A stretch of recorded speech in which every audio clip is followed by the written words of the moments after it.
Hello everyone, ఇవాళ మనతో పాటు ఉన్నారు మల్లెల గ్లోబల్ నుండి అడ్వకేట్ ఆదిత్య, ఇమిగ్రేషన్ లా కన్సల్టెంట్. వారితో మాట్లాడదాం. Hello sir. హలో అండి.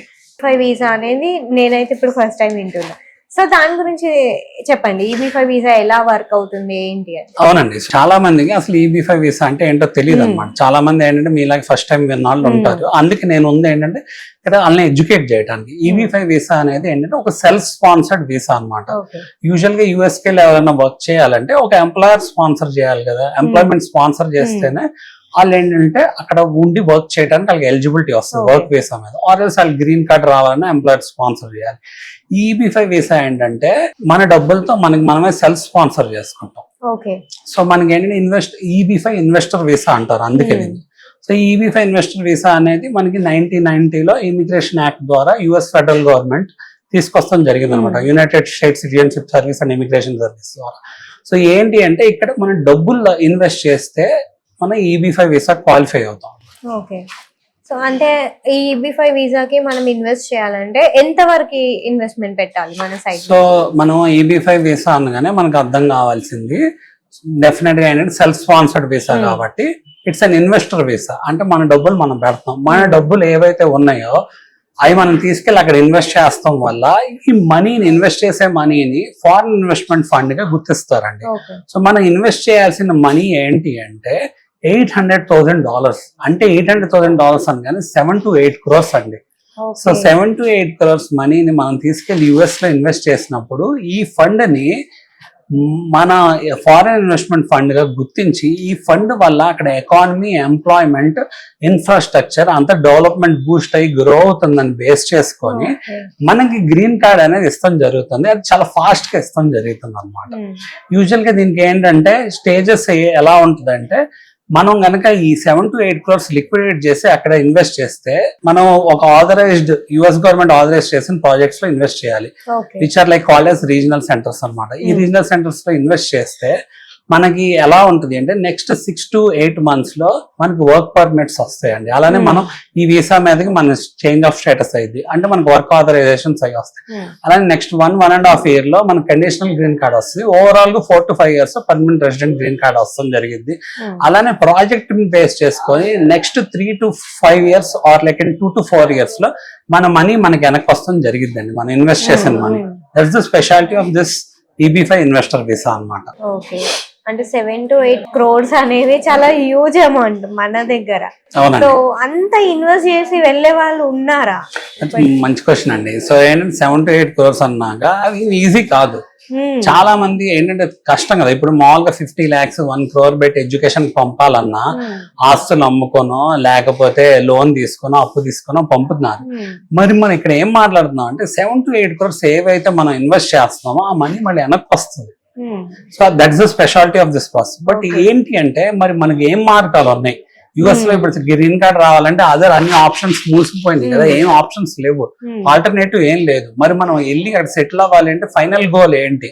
ఇప్పుడు చాలా మంది అక్కడికి వెళ్ళి మంచి ఫారెన్ ఎక్స్పోజర్ తెచ్చుకోవాలి, వర్క్ చేసుకోవాలి, ఎక్స్పీరియన్స్ రావాలి అలా అనుకుని వెనక్కి వచ్చేసే వాళ్ళు కొంతమంది ఉంటారు.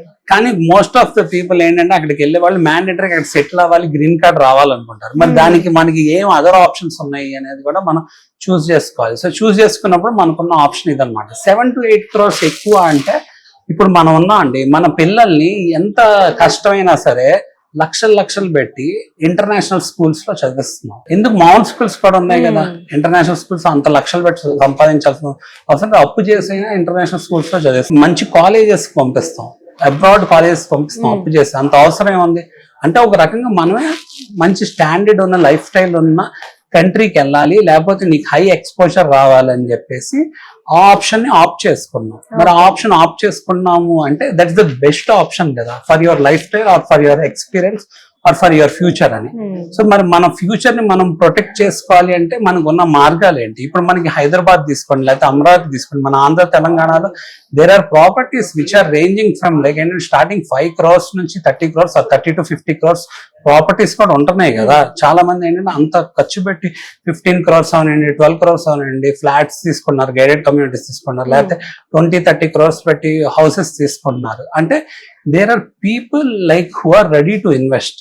ఓకే. అలానే కొంతమంది ఇన్వెస్ట్ చేయలేని వాళ్ళు ఉంటారు. మరి ఇన్వెస్ట్ చేయలేని వాళ్ళకి ఆప్షన్ ఏంటంటే ఇప్పుడు వాళ్ళకి ఆబ్వియస్ గా ఎడ్యుకేషన్ కి ఎలా అయితే వాళ్ళ ల్యాండ్స్ ని అలా సేల్ చేస్తున్నారో అలానే ఇక్కడ కూడా వాళ్ళకి ఏమైనా ప్రాపర్టీస్ ఉంటే వాళ్ళు సేల్ చేసి లిక్విడేట్ చేసి ఆ మనీని EB5 ఇన్వెస్టర్ వీసాకి వాడుకోవచ్చు. లేకపోతే they can also take loan అండి. లోన్ మనీ కూడా క్వాలిఫై అయింది. లేకపోతే ఎవరైనా గిఫ్ట్ ఇచ్చారనుకోండి, ఫ్రెండ్స్ కానీ ఫ్యామిలీ ఫ్రెండ్స్ కానీ నైబర్స్ కానీ చుట్టాలు కానీ ఎవరైనా ఇచ్చారనుకోండి, అవి కూడా మనీ క్వాలిఫై అవుతాయి. సో ఏంటంటే ఈ మనీ మనకి వెనక్కి వస్తుంది కదా, నెక్స్ట్ 4 to 5 years లేకపోతే 3 to 5 years వెనక్కి వచ్చినప్పుడు ఈ మనీని మళ్ళీ మనం తీర్చేయచ్చు. లేకపోతే ఇట్స్ రిటర్న్ ఆన్ ఇన్వెస్ట్మెంట్. మనం ఎప్పుడు రిటర్న్ ఆన్ ఇన్వెస్ట్మెంట్ క్యాలిక్యులేట్ చేసుకుంటాం కదా.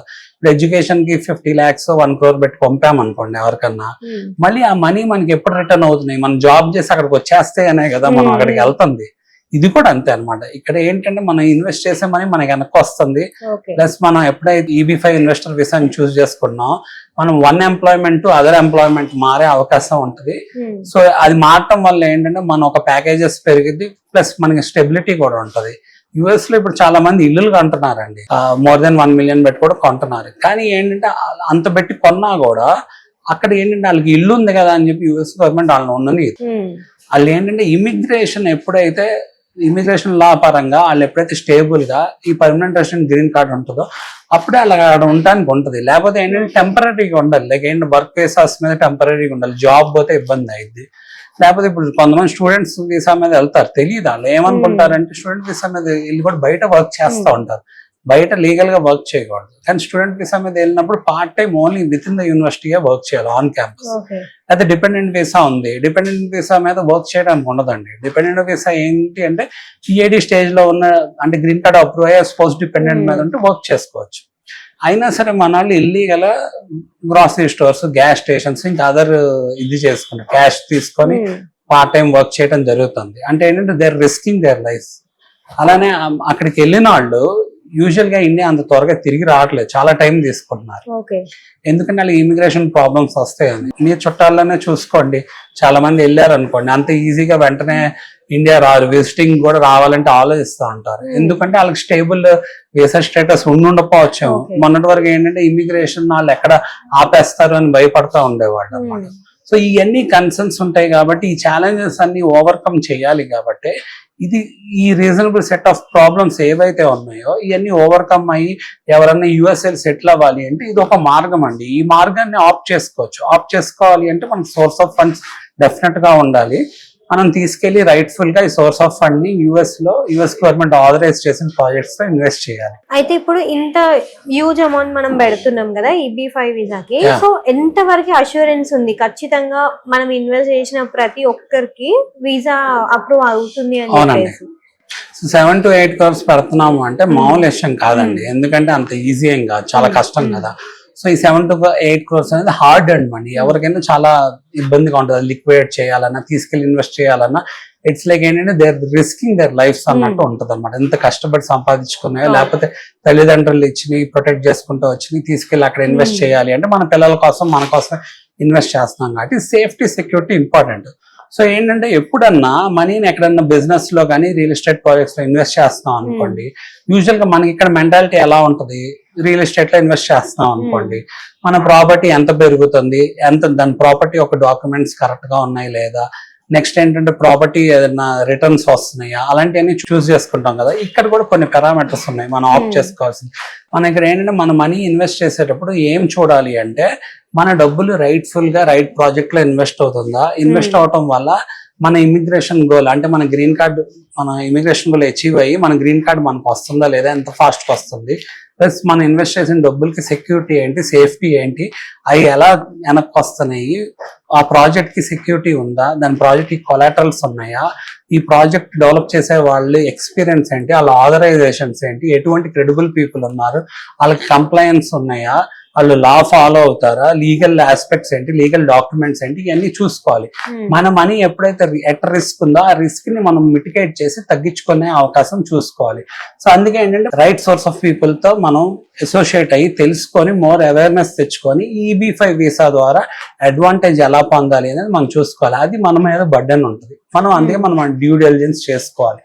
చేసుకొని ఏంటంటే ఈ ప్రాజెక్ట్ ఒక అడ్వాంటేజెస్ ఏంటి, డిసడ్వాంటేజెస్ ఏంటి, ఈ డెవలపర్ ఒక ఎక్స్పీరియన్స్ ఏంటి, ఎన్ని ప్రాజెక్ట్స్ ఎగ్జిక్యూట్ చేశారు, ఎన్ని గ్రీన్ కార్డ్స్ ఇంత ముందు వచ్చి రిలయబుల్ పీపులా కాదా, ఇవన్నీ మనం చూసుకోవాలి.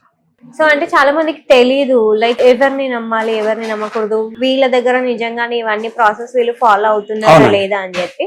సో వాళ్ళకి మీరు ఎలాంటి గైడెన్స్? సో డెఫినెట్ గా అండి. సో ఇది చాలా పెద్ద సబ్జెక్ట్. యాక్చువల్లీ ఇమిగ్రేషన్ లా అంటేనే పెద్ద సబ్జెక్ట్. ఇమిగ్రేషన్ లాలో ఈ EB-5 వీసా అనేది కూడా చాలా వాస్ట్ సబ్జెక్ట్.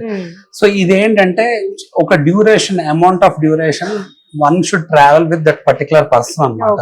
సో అవన్నీ గైడ్ చేయడానికి మల్లెలా గ్లోబల్ ఆర్గనైజేషన్ అనేది ఉంది. సో మల్లెలా గ్లోబల్ ని మీరు అప్రోచ్ అవ్వచ్చు డెఫినెట్ గా. సో నాకు నా యూట్యూబ్ వీడియోస్ అన్ని ఉన్నాయి ఆల్రెడీ ఆన్లైన్ ప్లాట్ఫామ్ లో. అలానే నా ఫోన్ నెంబర్ 7416871381 ద్వారా అప్రోచ్ అవ్వచ్చు. బట్ అప్రోచ్ అయ్యే వాళ్ళు నిజంగా సీరియస్లీ ఇంట్రెస్టెడ్ పర్సన్స్ అయితే వాళ్ళని ఎడ్యుకేట్ చేసి వాళ్ళకి అవేర్నెస్ క్రియేట్ చేస్తాం.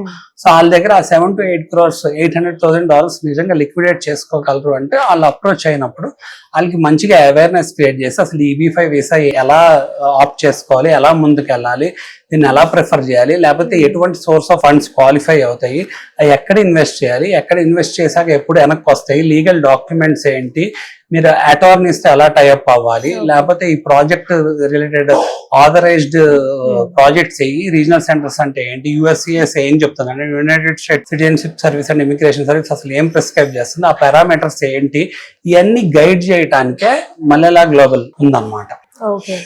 సో ఇందాక మనం మాట్లాడుకున్నట్టు లైక్ మనం